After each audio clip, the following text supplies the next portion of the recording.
On ne peut pas arrêter un peuple en mouvement, peut-on lire sur une pancarte brandie bien haut au milieu de centaines d'estelades, les drapeaux indépendantistes catalans, portés par des familles avec des jeunes enfants, des étudiants ou des retraités enthousiastes. Près d'1 million de personnes de tous âges, selon la police municipale, 350 000 selon la délégation du gouvernement espagnol moins, ont défilé dans les rues de Barcelone à l'occasion de la fête de la Catalogne, la Diada, lundi 11 septembre. Sur l'estrade principale, place de la Catalogne, se succèdent les discours véhéments des principales personnalités indépendantistes, invitant les Catalans à voter en faveur de l'indépendance de la région espagnole, lors du référendum unilatéral d'autodétermination convoqué le 1er octobre par le gouvernement provincial, malgré l'opposition de Madrid. Independencia indépendance, votarem nous voterons, répond la foule tandis que de petits groupes dansent des sardanas, saluent les géants, ces statues ambulatoires traditionnelles, ou bien forment des castels, des châteaux humains. Point démonstration de force, l'organisation indépendantiste ont tenu leur pari.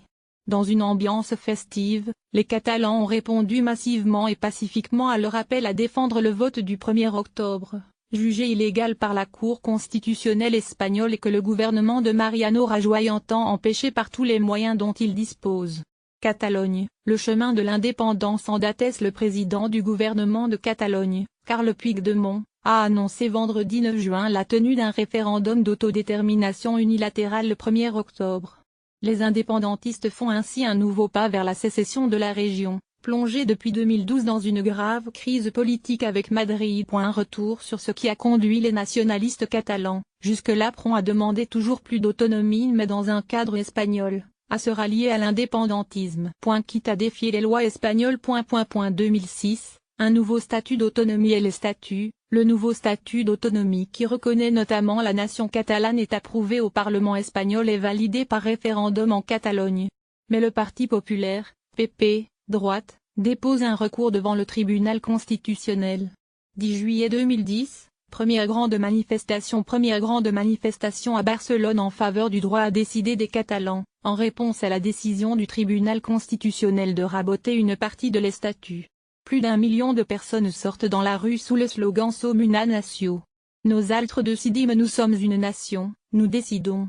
11 septembre 2012, demande de référendum. Plusieurs centaines de milliers de personnes défilent pacifiquement à Barcelone en faveur d'un référendum d'indépendance et du pacte fiscal demandé par le président catalan, Artur Mas, c'est-à-dire de la capacité de la Catalogne à gérer les impôts prélevés dans la région. 25 novembre 2012. Élections régionales anticipées après le rejet du pacte fiscal par le chef du gouvernement Mariano Rajoy. Des élections régionales anticipées sont convoquées. Convergence et Union, la formation d'Artur Mas, perd des voix, mais remporte l'élection avec une nouvelle feuille de route, la construction d'un État catalan souverain.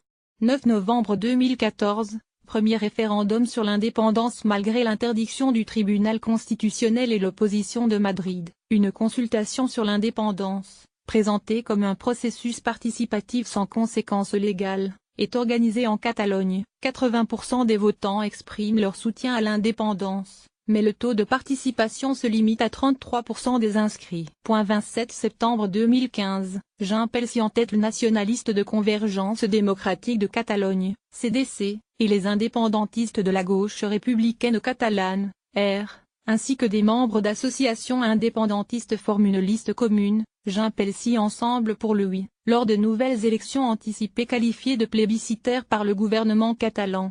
La liste remporte 39,6% des voix et 62 députés. 9 janvier 2016, vers l'indépendance unilatérale et grâce au soutien du mouvement séparatiste, europhobe et anticapitaliste Candidature d'unité populaire, CUP, qui a totalisé 8% des voix et 10 députés, les indépendantistes obtiennent une majorité parlementaire qui leur permet de lancer une nouvelle feuille de route visant à déclarer l'indépendance dans les 18 mois. Ils affirment qu'ils n'obéiront qu'à la légalité catalane. La CUP a obtenu en échange le retrait d'Artur Mas. Carles Puigdemont est élu nouveau président de la Catalogne. 13 mars 2017. La justice condamne Artur Mas. L'ancien président catalan Artur Mas est condamné à 2 ans d'interdiction d'exercer toute fonction publique élective et à une amende de 36 500 € pour avoir organisé, le 9 novembre 2014, la consulta.